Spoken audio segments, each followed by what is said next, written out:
S, ಇನ್ನು metro ದರ ಏರಿಕೆಯಲ್ಲಿ ಸರ್ಕಾರದ ಪಾತ್ರ ಇಲ್ಲ ಅಂತ ಡಿಸಿಎಂ ಡಿಕೆ ಶಿವಕುಮಾರ್ ಹೇಳಿಕೆ ಕೊಟ್ಟಿದ್ದಾರೆ. ಜನರ ಬಯಕೆಯನ್ನ ಸಿಎಂ ಸಿದ್ದರಾಮಯ್ಯ ತಿಳಿಸಿದ್ದಾರೆ.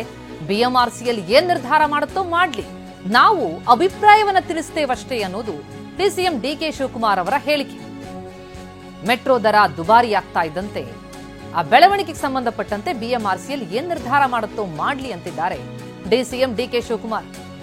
ನಾವು ಅಭಿಪ್ರಾಯ ತಿಳಿಸ್ತೇವಷ್ಟೇ ಅನ್ನೋದು ಡಿಸಿಎಂ ಮಾತು. ಜನರ ಬಯಕೆಯನ್ನ ಸಿಎಂ ಹೇಳಿದ್ದಾರೆ ಎಂದರು ಡಿಕೆಶಿ.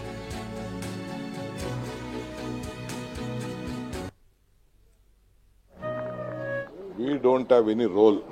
ಕರ್ನಾಟಕ ಸರ್ಕಾರ ಆಗಲಿ ನನಗಾಗಲಿ ಯಾವ ಫೈಲು ಬರೋದಿಲ್ಲ, ನನಗೆ ಯಾವುದು ರೋಲ್ ಇಲ್ಲ. ಜನದ್ದು ಬಯಕೆ ಇತ್ತು, ಅದನ್ನು ಮುಖ್ಯಮಂತ್ರಿಗಳು ಗಮನಿಸಿ ತಿಳಿಸಿದ್ದಾರೆ. ಅವರು ಅದನ್ನು ಪರಿಶೀಲನೆ ಮಾಡ್ತಾ ಇದ್ದಾರೆ. In the best interest of common man, best interest of BMRCL ಏನು ಡಿಸಿಷನ್ ತಗೊಳ್ತಾರೋ ತಗೊಳ್ಳಿ. ಅದಕ್ಕೊಂದು ಸಪ್ರೇಟ್ ಕಮಿಟಿ ಇದೆ, ಅದಕ್ಕೊಬ್ಬರು ಜಡ್ಜ್ ನೇಮಕ ಮಾಡಿರ್ತಾರೆ. ನಾವು ಗೌರ್ಮೆಂಟ್ ನಮ್ಮ ಅಭಿಪ್ರಾಯ ತಿಳಿಸ್ತೀವಿ ಅಷ್ಟೇ. It is left to them. ನೋಡಪ್ಪ.